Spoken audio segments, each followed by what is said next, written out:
Dan mereka yang masih mendukung Israel dengan nyata itu direhabilitasi itu mentalnya itu. Perlu rehabilitasi, terutama orang-orang yang masih mengaku sebagai warga Indonesia, tapi dia jelas-jelas menginjak-injak prinsip dan kehormatan bangsa kita yang anti penjajahan. Dengan bangga dia tampil di media-media mainstream. Saya ini pro Israel. Maksudnya tolong hargai. Katanya ini interupsi boleh menyela. Saya nggak motong. Saya disuruh direhabilitasi mental karena saya mendukung Israel. Negara kita punya namanya BNPT, Badan Nasional Penanggulangan Teroris. Orang-orang yang setuju pada terorisme itu harus dideradikalisasi. Orang-orang yang mendukung terorisme itu seperti apa? Mas Hussein inilah.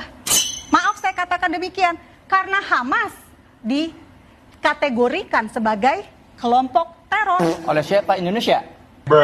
Oh, pemerintah siapa? Pemerintah siapa? Saya tidak boleh potong. Jangan jangan berbohong, jangan. Hamas. Ini kita acara mengedukasi. Hamas. Indonesia nggak pernah menyebut. Kalau antum ini bahasa Amerika.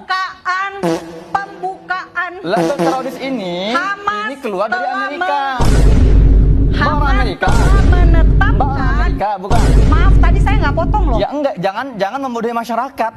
Siapa yang bilang Hamas teroris sebut? Indonesia menyebut itu. Dan terakhir untuk mbak-mbak ini, saya jamin kalau mbak ini ke Israel, terus terjadi perang antara Iran dan Israel lagi, kemudian mereka ngumpet di bunker, ini nggak akan diajak masuk bunker nih.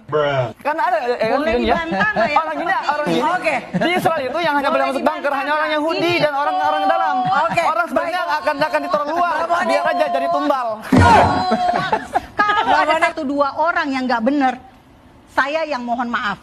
Karena Israel itu bukan malaikat. Israel bukan malaikat. Satu dua orang yang error ada aja. Dan mereka yang masih mendukung Israel dengan nyata itu direhabilitasi itu mentalnya itu. Perlu rehabilitasi, terutama orang-orang yang masih mengaku sebagai warga Indonesia, tapi dia jelas-jelas menginjak prinsip dan kehormatan bangsa kita yang anti penjajahan.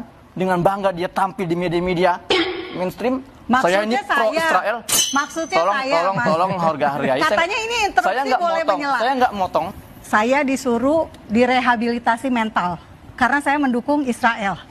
Negara kita punya namanya BNPT, Badan Nasional Penanggulangan Teroris. Orang-orang yang setuju pada terorisme itu harus dideradikalisasi. Orang-orang yang mendukung terorisme itu seperti apa? Mas Hussein inilah. Maaf saya katakan demikian, karena Hamas dikategorikan sebagai kelompok teror. Oleh siapa? Indonesia? Oh, pemerintah siapa? Pemerintah siapa?